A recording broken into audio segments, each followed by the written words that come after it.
Okey, Assalamualaikum dan selamat petang kepada uh, hadirin-hadirin sekalian yang telah bersama-sama join kita dalam webinar kita hari ini, Mentari di Rumah Anda.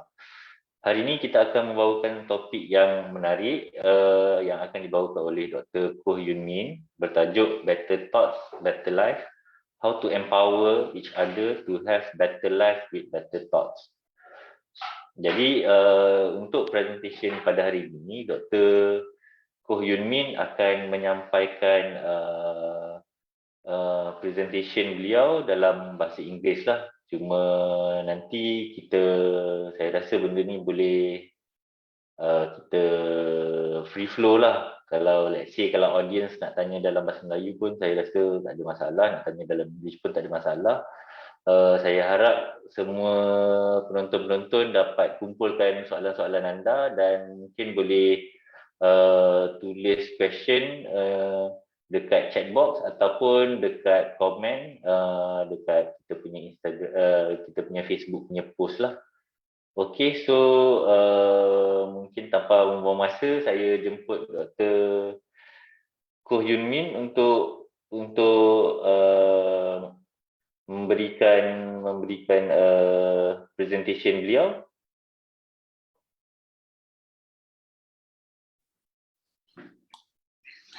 Hello, good afternoon everyone.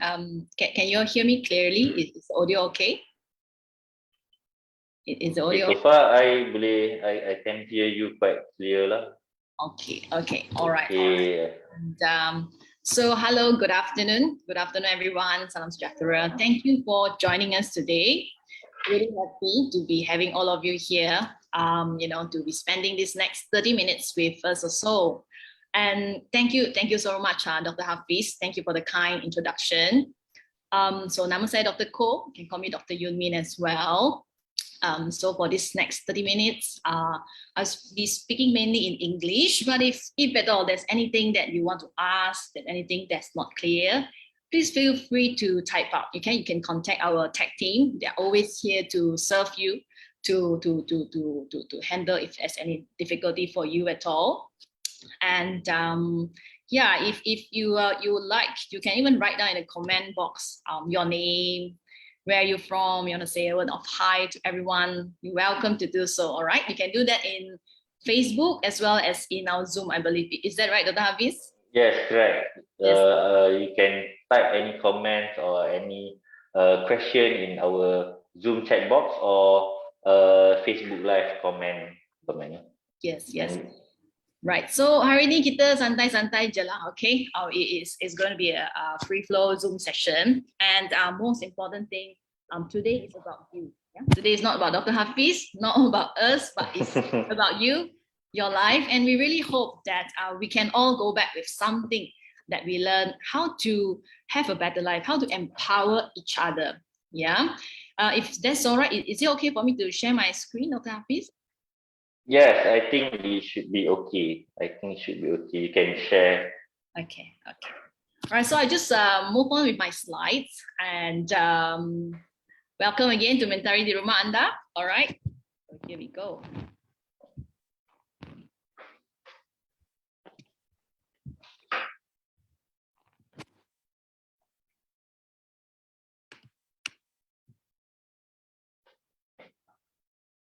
I'm not very good in IT, so that's why we really need Dr. Hafiz's help today.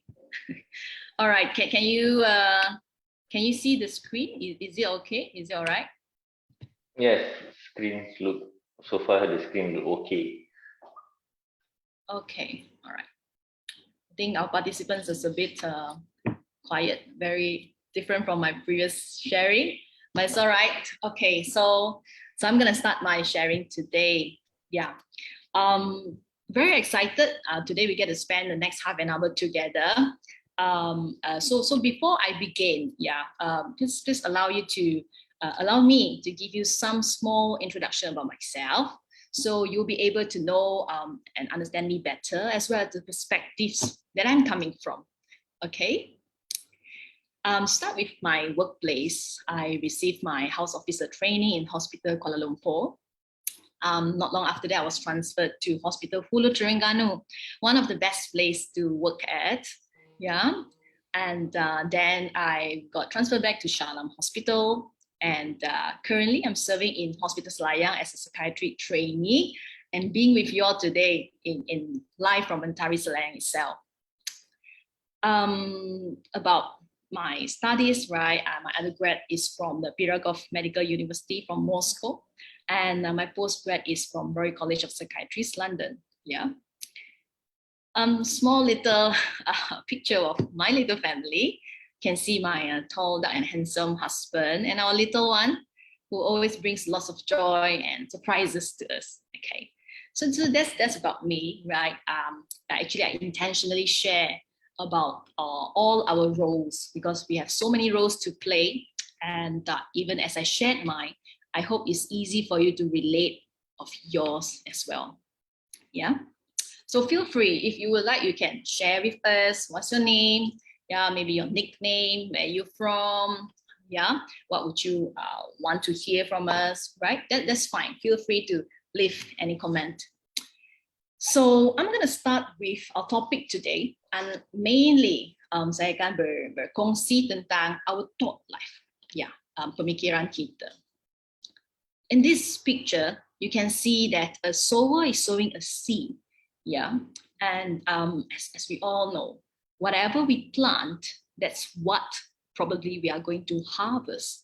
For example, if we are planting durian seed, we are expecting durian trees, right? And we expect to harvest durians.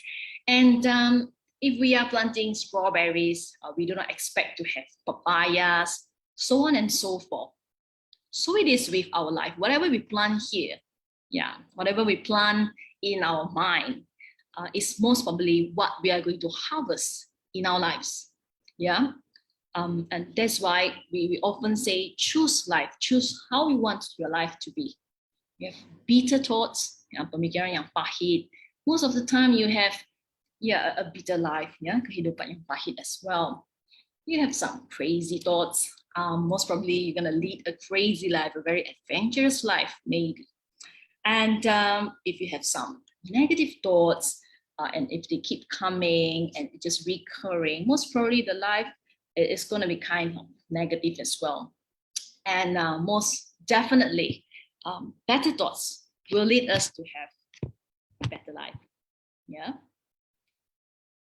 So the roles that we have to play is just so different for everyone. You could be maybe just now, I shared my experience, a student, a mom, a sister, a daughter, a wife. Perhaps you could be a office worker, a boss, a husband, a brother, a student. Just everyone's role is so different. And sometimes it is really not easy, isn't it, to balance all of it? How do we be our best when we play these different hats? So with the help of some books and courses that I've been through, these are some of the recipes that I would like to share about today. Yes, honestly, I'm not a good cook at all. So the recipes today is about three items, three main topics. Firstly, about expectation versus reality. And secondly, about some of the thought errors. What are the thought errors that can withhold us, stop us from enjoying life as we're supposed to? And last but not least, we're going to talk a little bit just about faith, hope, and love. Okay, right. So let's dive in with the first thing, expectation. Okay, so here we see, expectation versus reality. Many times we pose, and be taking pictures, especially nowadays with very canggih technology. So we expect our photos to turn out kind of like the model on the front page of the magazine, but only to realize it turns out to be the other way around, such as on the right side. Okay, sometimes, not all the time. Or perhaps it could be like this person. She's most likely buying a face mask online, but only to realize upon arrival that the face mask is only enough to cover the forehead. Yeah. And how about children? How about kids? Yeah, when we leave these babies at home, kind of expect, they're gonna behave, they're gonna be patient, they're gonna be sleeping, resting, but only to find out when we come back, the whole house is in a mess. But that's also their job description, isn't it, as a baby? Yeah. So really, today, the first thing that I ask myself, if I were given half an hour to share, what would be one of the important things to share for healthier thought life? I think that would be managing expectations. Yeah. So expectation is defined as a strong belief that something will happen or that will be the case. Yeah. And of course, it's easy to say, it's easier to say this than doing it. But when practiced frequently, when done frequently, I believe that the reward is great and that it will and it can change our life. Perhaps let's start with workplace. Yeah. So tempat bekerja tu is like our second home. Yeah. For those who are working in the office, almost 8 to 5, you are at work. Yeah, you have to travel, even 6+ in the morning, and coming back home will be maybe in the evening already. So workplace is a place where we spend most of our time in, yeah, if not at home. And also at work is a place where expectations are always there. Yeah, like it or not, this is a place where we get paid for. Yeah, we get our gaji from, and hence there would definitely be some form of pressure here and there. So, for example, if you are a boss, yeah, there will be some expectation from your employee, and if you are a worker, then there will be some form of expectation from your bosses, right? If you are a team player, you expect some form of a commitment, cooperation from your colleagues, so on and so forth. Yeah. From my personal experience, yeah, working in a team, organizing things, yeah, it is good. It's good to have a team that aims for great goal, high achievement, successful outcome. But what if we have a team that says, you know what, even if we do not achieve this goal, we do not achieve this thing, we do not achieve this by this date, this time, let's continue to work hard. Let's continue to work hard, achieve it day by day, month by month, slowly but gradually. Let's work in that direction. Yeah. Just by changing the expectation in a different perspective, perhaps you'll be able to have a stronger team. It's not that we are. It's not that I'm sharing for you to lower down your expectation, not to have any aim or motivation for your team at all. Not in that sense. But say if we are able to navigate in a different perspective, focusing on building a team that will fight for each other, not with each other. Focusing on a team that will build each other up, not tear each other down. Focusing on the team that will build on attitude rather than just results. Maybe, just maybe, by changing and managing some of these expectations, maybe you can have a better team. Yeah, just some thoughts. Yeah. And say at home. What about at home? I think when we talk about home, we talk about family. The easiest relationship for us to relate will be a relationship. Yeah. So say in a relationship, most of the time, what do we expect from our partner? Anyone want to try? What do we expect from our partner? Maybe I try first. Yeah. What would you expect from your partner, Dr. Hafiz? Yeah. Okay, I would expect. I guess this is something that happened mainly in the Malay community. You see, Okay. when I go back home, I expect my wife to prepare meals, you know, and I will just sit down in front of TV. Then after that, my wife will call me makan. Then I'll go makan. After makan, then I go back in front of the TV. You know, like the expectation is wife is the house manager. Okay. She manage everything in the house. Okay. Okay. Right. Okay, that is Nice. the normal Malay expectation lah. Okay. Nice. Thank you. Thank you for being so transparent and sharing. You know, right from the bottom of your heart. How about anyone else? Anyone else want to share? What did you expect from your partner? Anyone? Yeah, maybe you guys at home can type your comment in the chat box or in our Facebook Live comment.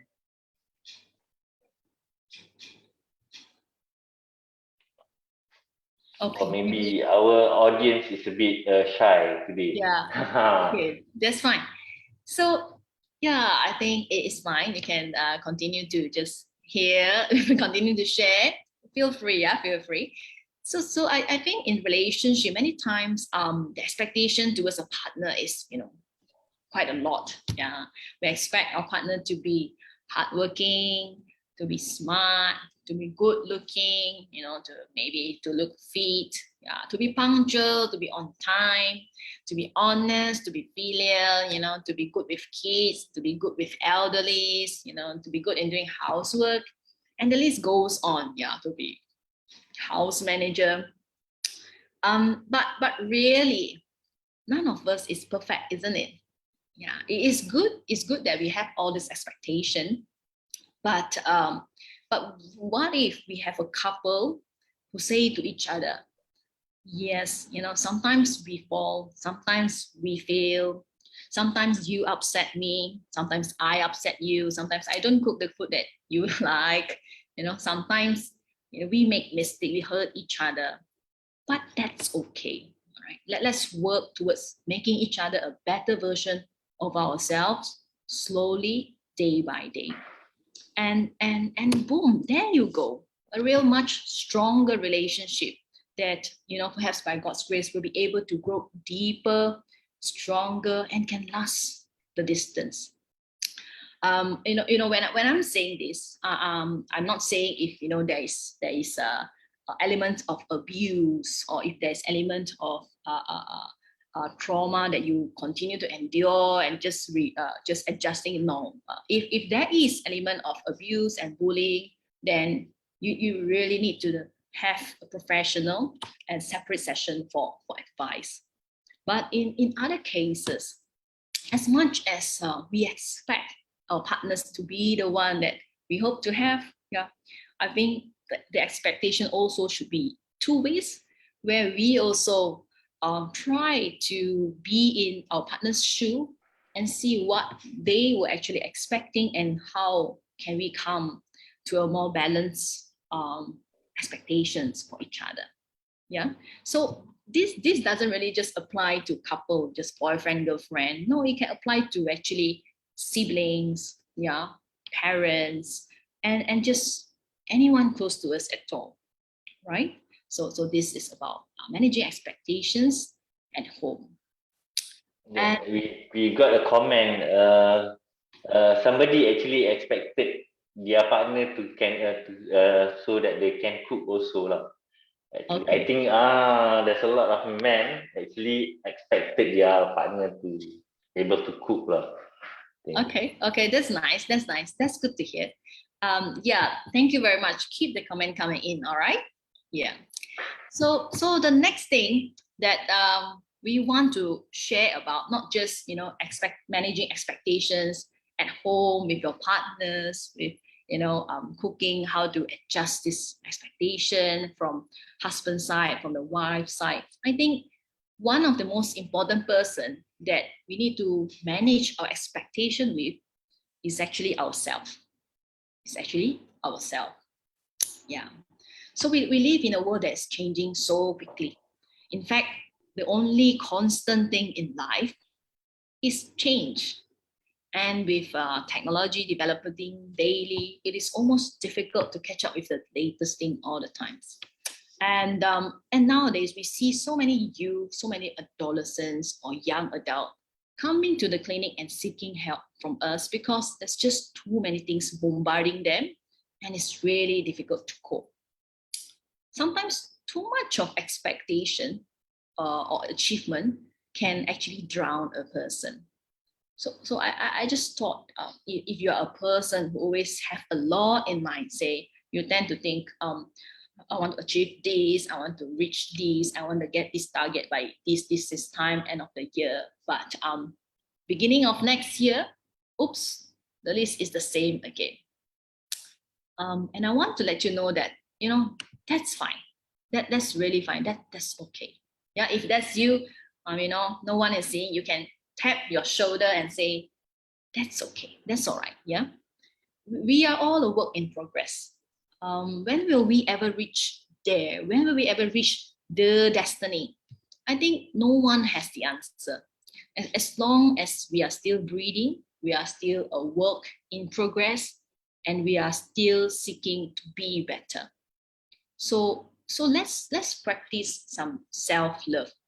Be kinder to yourself, applaud yourself, encourage yourself, praise yourself for the change that you have made today compared to yesterday. Yeah, and I believe by doing that, you are actually in the right path, and in fact, one step closer to the change, that to the place that, and to be the person that you want to be. Yeah, managing expectation with oneself is really something important, and self-love comes to play.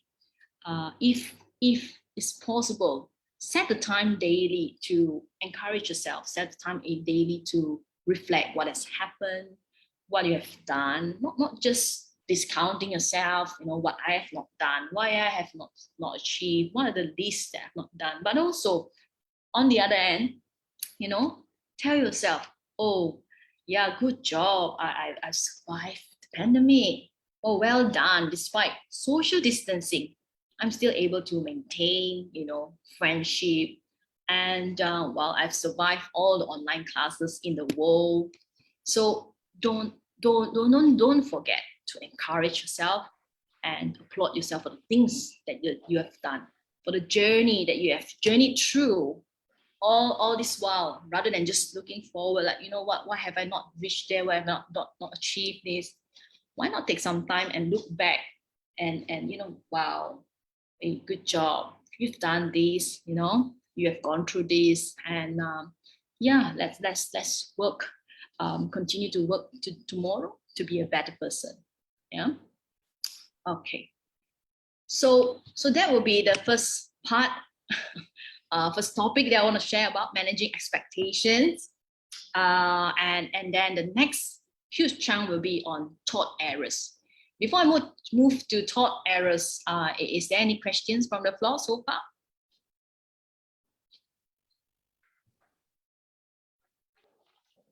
Okay.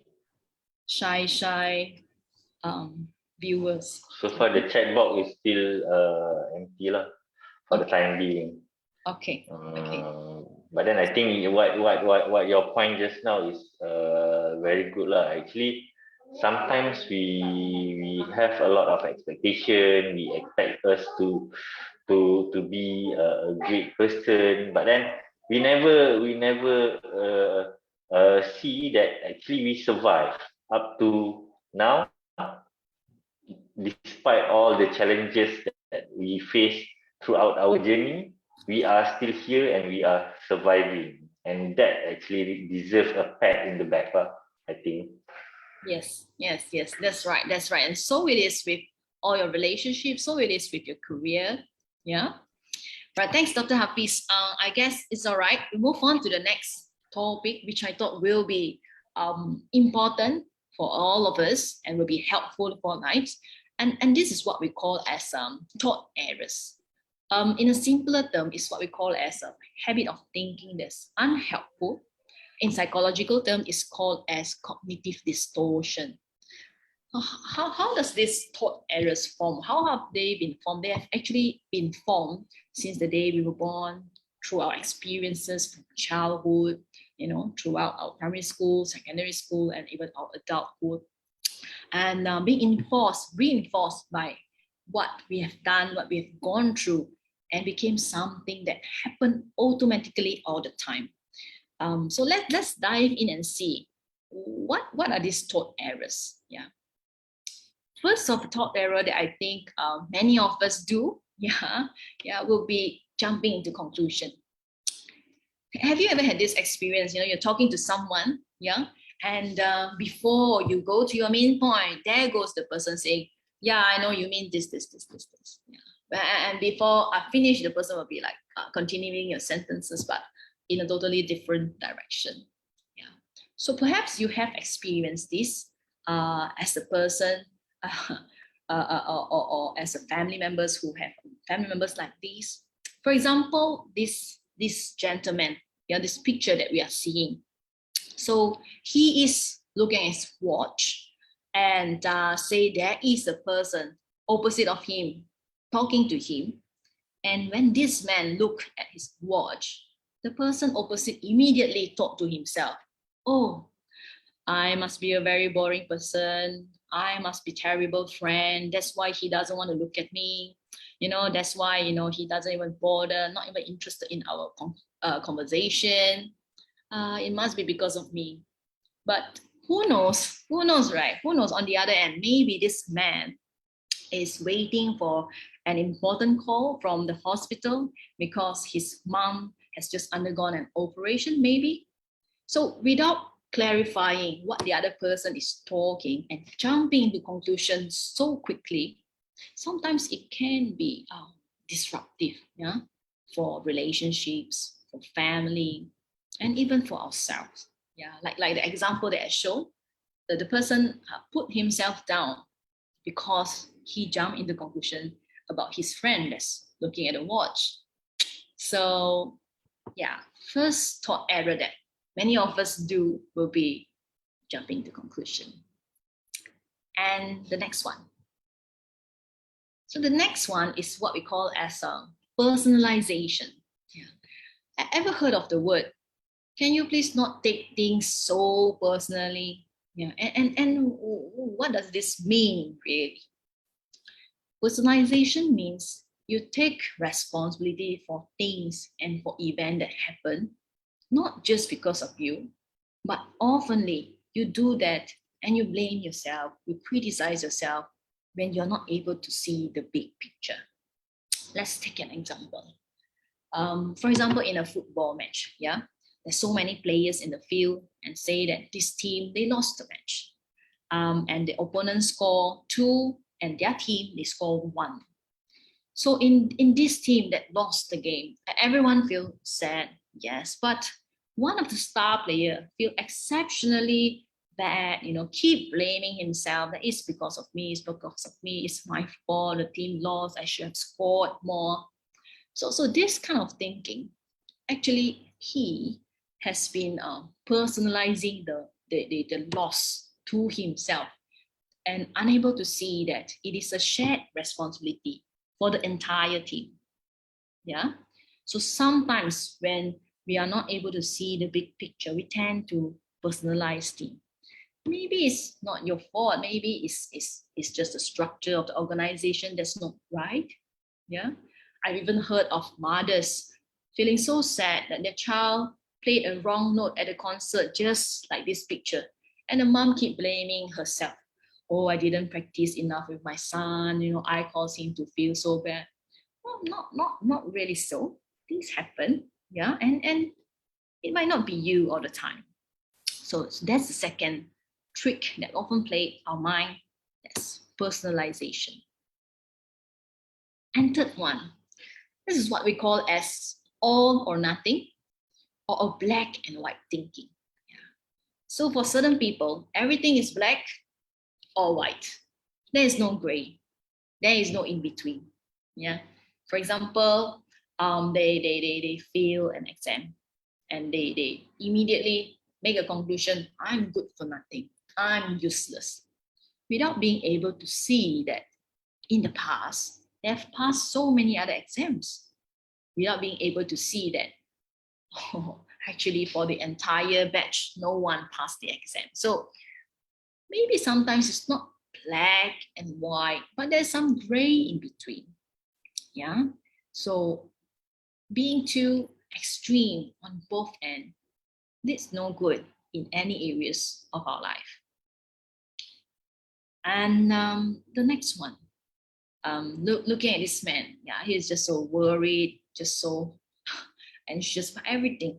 Yeah, I mean, we call this catastrophization.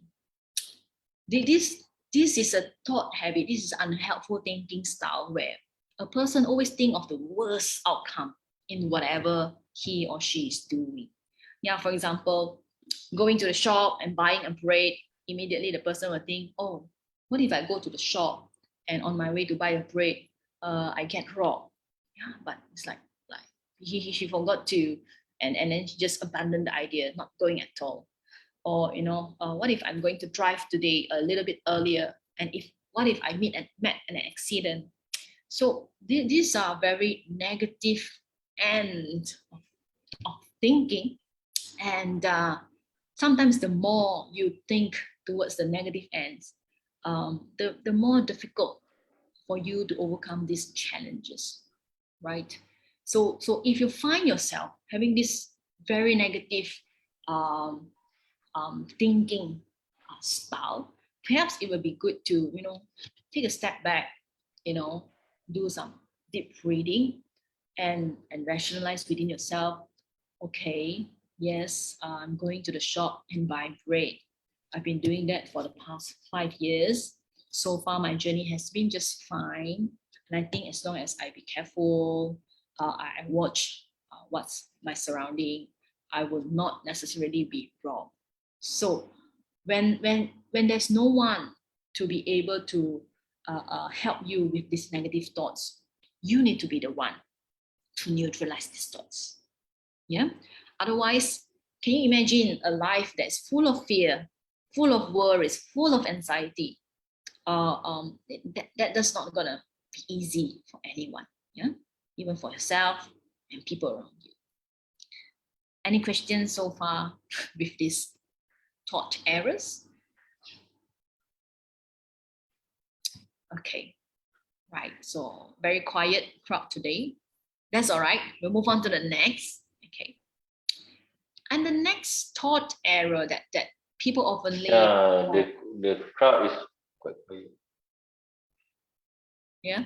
Yes, Dr. Hafiz?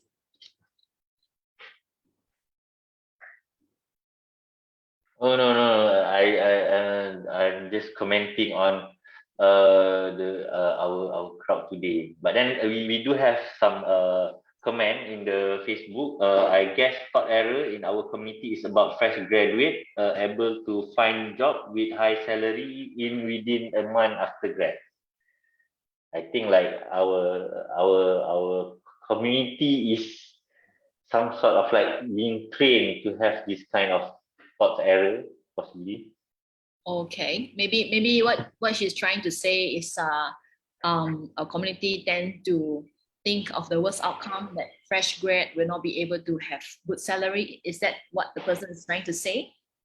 Yeah, I think it's about the expectation that has been put on the fresh graduates to straight away strive in their life, get paid with high salary, things like that lah.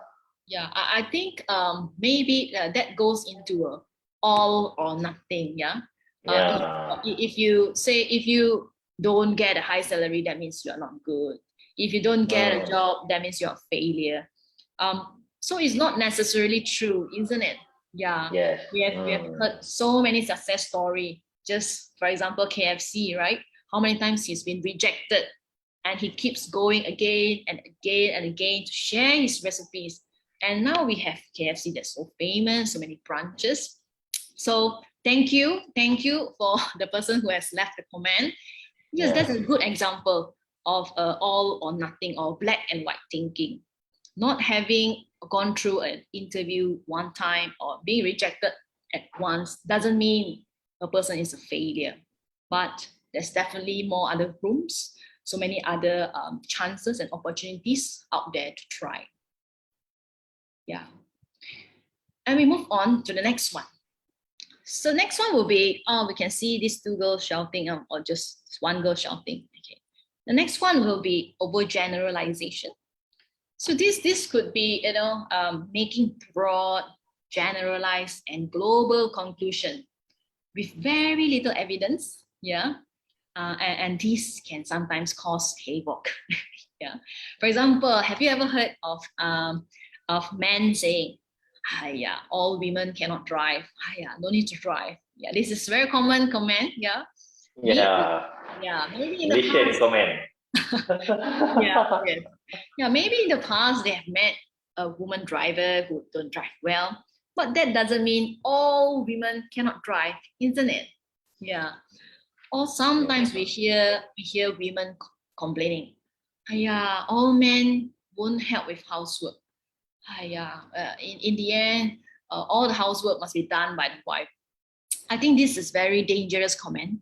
Yeah, because if that's not true, if that's not happening in your household, don't prophesy it. Yeah, don't say it, because you might, unknowingly trick or make your husband upset, and then he really stop doing it. Okay. So sometimes when we make a statement and when we make our conclusions, it's important to gather all the facts. It's important to gather all the information before we do all this assumption, because we never know who are you speaking to and how you are actually hurting someone if he or she is not in the group of people they talk about. Yeah. And the next one will be, look at this girl. What is she doing? She's using a magnifying glasses. The next thought error will be magnifying and minimizing. Have you met a person who always enlarge others' mistakes and always minimize somebody's contribution? Do you have someone like this in your life? Or do you narcissistic person? Yeah, so sometimes it could be not just one person. Sometimes it could be even happening to ourselves. Yeah. And sometimes we ourselves tend to disqualify our own attributes, our own achievement, whatever you have done. When people say, "Wow, congratulations," you say, "Oh, it's just my luck. I'm just lucky." That's not being humble. Yeah. Being humble means you appreciate your strength and you appreciate your weakness. But if you keep minimizing your strength, minimizing your achievement, actually unknowingly you are building an unhealthy self-esteem, a poor self-image. And who is the one who built that? Actually, you are the one who built that if you continue to speak to yourself in such a way. Our body, our person actually needs to hear ourselves, saying, "Good job, well done," reward ourselves when it's appropriate. Yeah. So if we want to do it to ourselves, so it is with other people. Appropriately praise somebody, reward somebody. Yeah. Appropriately, if it's necessary, then you tell people about their weaknesses. But if possible, try not to be the one keep magnifying mistake, and minimizing people's contribution. If there's a lot of people in say a workplace, that could be a really toxic working environment, isn't it? Yeah. And sometimes a person who actually magnifying some problem or minimizing other people's role, maybe sometimes they're trying to avoid the attention to themselves. That's true. So it means that person should look back to themselves and see whether is it you who actually have weakness rather than that ask the person. That's true. That's true. So That's the very receiving end should feel, if the person doing this kind of thing, they can brush it off lah. That's true. Sometimes, but I think that deserves another different, separate sharing itself. Yeah, that's what we call as defense mechanism. How we actually respond to things that we try to avoid, how we try to, respond to in times of danger, in terms of crisis, sometimes unknowingly. Thanks, Dr. Hafiz. That's really a good point, especially to learn about ourselves and to be aware of how we can change to be better. And the next one will be emotional reasoning. Have you come across anyone who reasons with you without any facts, without any evidence? The only evidence that they have is their feelings. Yeah. Why would you say so? Oh, I feel so. Okay. Or have you ever come to a point, for example, yourself, you feel lonely, and then you are feeling a little down. So you make a conclusion that no one cares about you, you are unlovable, you're not good enough, the world is a terrible place to live in. So all this have no basis. And the only evidence is just your feeling. So emotional reasoning can be dangerous, especially when we are feeling angry, for example. Arguing without any reasons, arguing without any facts, just because you're angry, you're lashing out all the words upon another person without any fact. Yeah. So these are example of emotional reasoning, right? And the next one we have will be mental filter, okay, or what we call as selective thinking. With this, we meant that there's a filtering in and a filtering out. I'll just give an example of a couple. Yeah, I just like to give example of couple. For example, a couple is going out for a date. Yeah. So before the date, the husband prepared a nice trip all the way to KL Tower, queuing up, getting the coupons and the tickets, right? So after the nice trip to KL Tower, they come down for a nice meal in a nice restaurant, good appetizer, good service, nice main dish, and then come to dessert. Everything's well. And then it's time to go home. So the husband drives the wife home and everything's perfect except for, boom, the husband forgot to press brake when he's going through a hump. So there it goes. The wife started saying, why you didn't why you didn't press the brake? Don't you care about me? Why you didn't think about my safety? Blah, blah, blah, blah. So in a mental filter, in a selective thinking, the person kind of like be so selective that he neglects all the good and just focus on the bad and keep dwelling on and on and on and on and on the bad. Can you imagine how would the other person feel? The person must be feeling awful, must be feeling bad, isn't it? All the effort from the KL Tower to the meal to the expensive dish, I don't know, maybe shopping, everything forgotten, but only remember about the mistake not pressing the brake. So if possible, let's practice a more balanced thinking. Yeah. Say if you think you're prone to have selective thinking, before something bursts out of your mouth, something negative bursts out of your mouth, maybe it'll be good to just take a step back, deep breathe, rationalize within your mind. It's all right. It's all right. Count to 5. Yes, count to 5.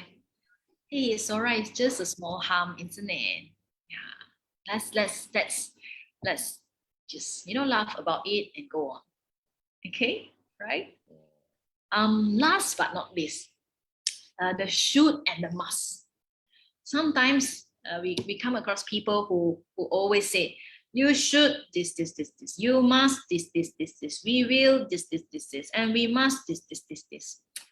I think too much of it will make a person feel suffocated. Yeah.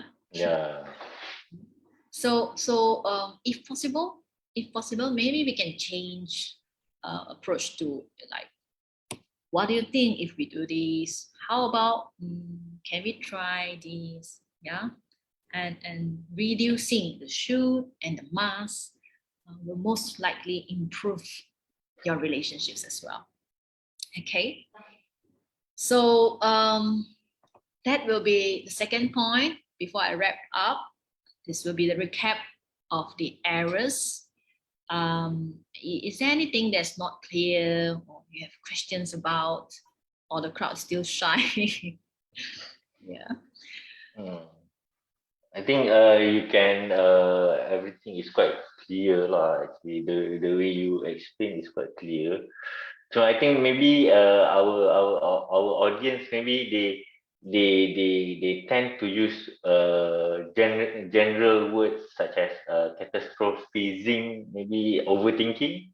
Keep Yes. overthinking. Yeah, this is what among the terms that our client always come here. Doctor, I always overthink about this thing, overthink about that thing. Yes. Yes. True.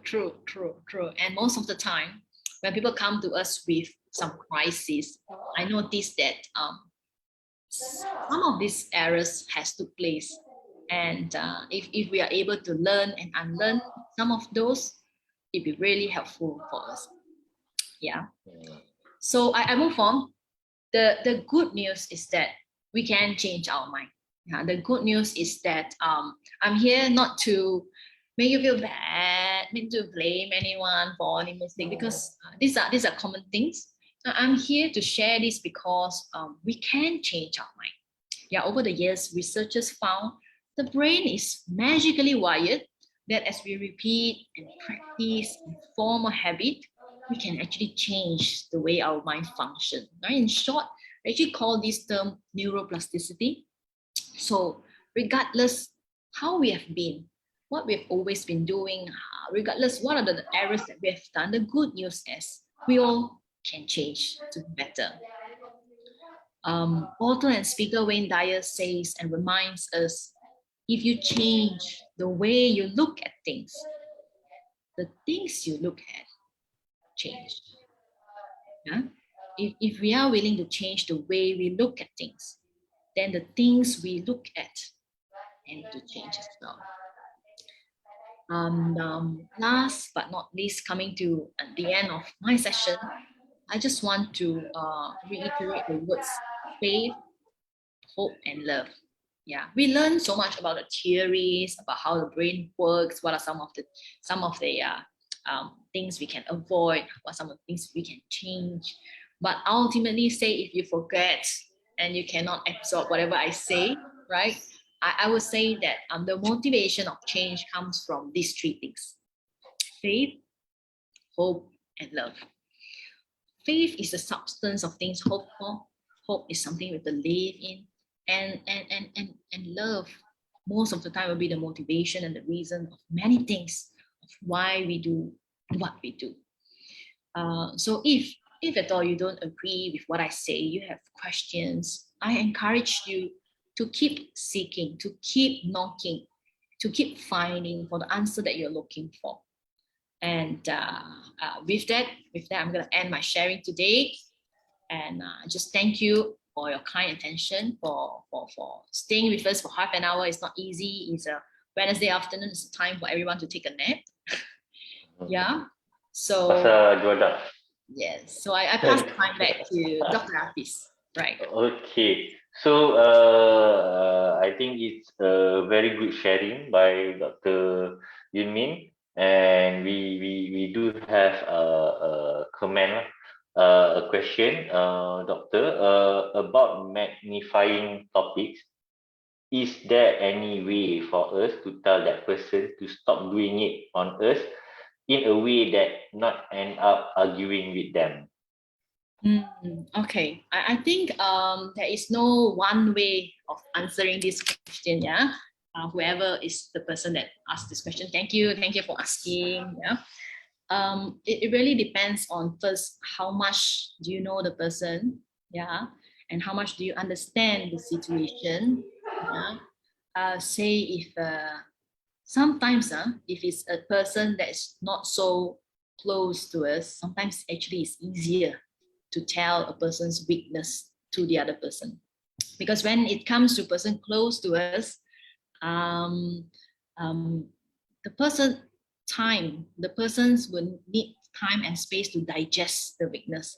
And if you are very close to the person, unfortunately, he or she will be digesting and going through the statement in the space and time where you are also in. So what I'm saying is that perhaps hear the person out first, listen from the person first, just ask and see, how have you been? How have things been? Is everything all right with you? Before, just try to understand why is the person behaving such a way before we jumping into the gun and telling, hey, you're magnifying mistake, hey, you're magnifying people's errors and you are not paying attention on your own. So I think that hearing, understanding, and then take a chance to share. When you share as a neutral person and not share like you're blaming the person or pinpointing somebody's mistake. That's what I thought. Okay. So maybe I can add a bit. Sometimes I would tell my client, if we cannot tell the person verbally, sometimes we may email them, write letters, give some space for them to actually process the information and give time for them to actually reply. And sometimes, a lot of people tend to be overly excited to respond to certain things. I guess if you give a proper duration for them to process, then I guess they can actually give a better outcome after that. Yeah. So the time and space is actually important, because if you are telling to a child, then it's easier, because children, they absorb things, they receive things, then they are able to change quickly. But as age builds up, I think everybody's ego tends to build up as well. It's not so easy to receive rebukes, not so easy to receive when people share with you something. So the time and space is something that we need to be mindful about, as of how we share, the words that we use, and we give the person time to digest. Yeah, does that make sense to you? Yes, correct. Because what I see is like a lot of people who actually came, they put effort to discuss with their partner or the person they having problem with. They actually put effort to actually talk to them, discuss. But then usually when you talk something bad to person, usually emotion will come into play. And when that person become emotional, the person who try to mend the problem in the first place actually get emotional also. Yes. That caused the thing to get worse. Yeah, so it's a tricky situation, but it's still possible, it's still doable. Say if it's really difficult, maybe you can share with a person, maybe a link or an example. Today I learned about thought errors. I learned that there is 10 common thought errors. Maybe let the person read. Then you don't have to point out, hey, you have this. You can just share generally. You see, yeah, this is what I thought helpful and has changed my life. Just thought of sharing with you. That's it. It doesn't have to be too overly confrontational, unless it really poses a risk to everyone at the moment, and that you must say it out at that moment. Then say it calmly, in peace. Yeah. If it's not so urgent, it's not life-threatening issue, not life and death emergency, I guess we can always work things out slowly, gradually. Yeah. There's a question. How about they are older than us? Yeah, so exactly what I was trying to say just now, especially if they are older than us, if they are close to us, if they are living in the same proximity, right? That gets a bit tricky, isn't it? I guess one of the best ways to help another person see some of the shortcomings will be maybe through your kindness. Yeah, because people are often moved by kindness. People are not moved by your words. People are moved when they see how kind you are to them, how genuine you are towards them, how much you really love them. When there is a relationship, then what you say will carry weight and it can change things. But if there's no relationship, you come in just like a judge and you're trying to change things, especially say if the person is elder, then maybe it's not a good idea. Yeah, that's what I think. If your intention is really to help the person see his or her weakness, be kind, be genuine, take some time, get to know the person, and when it's the right time. Okay, so Especially to say all these things, try not to do it with another person there, not to do it in public, not to do it within a group. Just a one-on-one will be good, because you see, people need time to digest their weakness. If you do it publicly, sometimes people will feel shame. People will feel, being let down. So it's important as well to take into that consideration. Yeah. Okay. So we are still waiting for more questions to be asked. Actually, I want to welcome everybody to bombard us with questions. But I think Dr. Yunn Min has a lot to share. Okay. So I think like from what you have been sharing prior to this, I think it is very important for a person to train themselves on thinking positively. And when they change their thoughts, usually their outcome also will be more positive, and life also will be improved. Yeah. But also we do not want to make ourselves as robots. Okay, when we say positive thinking, doesn't mean that we suppress all our emotion. Doesn't mean that we cannot cry, we cannot be angry. We are human. We are not robots. We have emotions, and emotions are meant to be expressed, not to be suppressed, repressed. Not to be dismissed.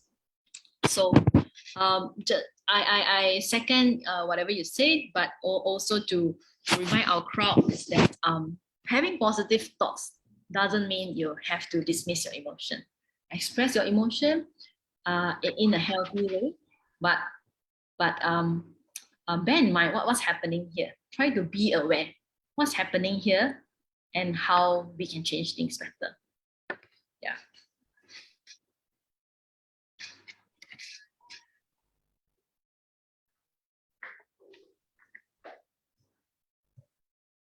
Okay, I think like here in Mentari right now, our internet line is unstable, so they might delay lah in the question in the streaming. Okay. But then I still we are still waiting for question to come in. So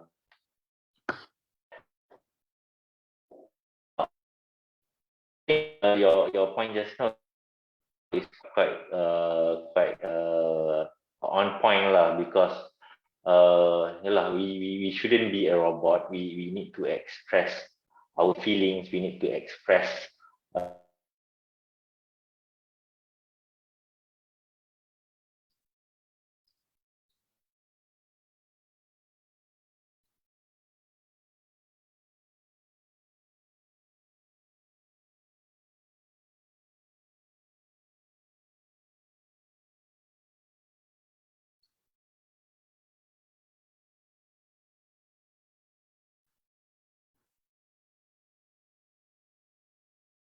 think Dr. Hafiz's line got cut off, but that's all right.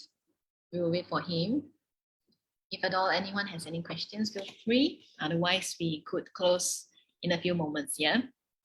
But still, if you have any questions at all, we welcome your questions. Please don't be shy. If you feel shy, you can probably inbox us, and we'll try how best we can help you with whatever situation that you're facing, yeah. In relation with the topics shared today. Okay, sorry. Just now I got cut off lah from the internet because the connection is not that stable. There is another question in Facebook. Is it okay for us avoiding people that make us discomfort, like ghosting them, cut connection, etc.? Okay, well, I think it is in the end no definite right or wrong in this. I have heard of people cutting connections with people who are toxic, who really doesn't bring positive input in their life, who always maybe even to the extent of emotionally abusing them. I think in that sense, it is not wrong to cut off this sort of relationship if this is what you're facing. However, if it is a normal relationship, there's no abuse going on, yeah, and maybe you yourself is trying to run away from things, or maybe you just need some time and space, to digest what has happened, how to improve things. Maybe you do not have to cut things off right away. Yeah, maybe you can back up a few steps, but not necessarily cut off immediately. I guess this is a very specific situation. It will be different from person to person. Does the person mind sharing further, or he or she would like a separate session? Yeah. Is there any other description about the problem?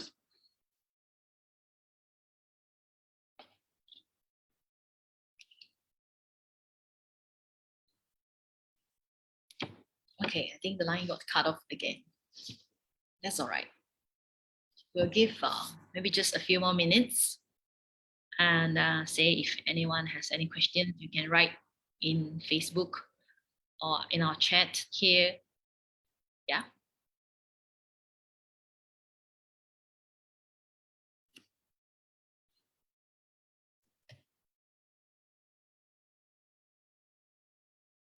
Anything at all at the moment?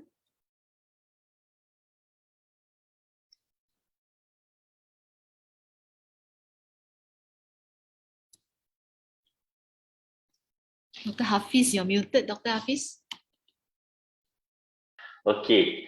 So there is additional to that comment just now. Okay. What if this thing happening in family? I see. So I think that yeah, many things actually happen in families lah, kan? Okay. Boundaries is a good word. Boundaries is a good word for all of us to learn. When there's boundaries, there's space. There's space not just for you, there's space for me as well. There's space for each other to learn and to grow. So maybe the word cutting off is too serious. Yeah? To cut off a relationship, to cut off a blood relationship, maybe to take some step back, to form healthier boundaries. That would be a better word, I think. But if you are a person who just keep avoiding situation, not settling it, then maybe it's also good for you to think, when do you want to clarify? When do you want to confront the person? Confrontation doesn't have to always be shouting, okay, scolding, physical or verbal. It doesn't have to be done in a very angry manner. It can also be done in a peaceful and calm manner where each other tell your views and come into terms of being agreeable to disagree with each other. Yeah, but of course, I think that the situation that this person is facing is quite tricky. Yeah, I will appreciate if if you can have a professional session, with a proper therapist, counselor with this, because it can be so many things that we're talking about. And I do not want to give you a wrong piece of narrow advice just by through a webinar itself. Okay, but then I think boundary is something that everybody should learn lah. Because when we understood our boundary, we understood our role, you know, like then I think everybody will do according to what they're supposed to do lah.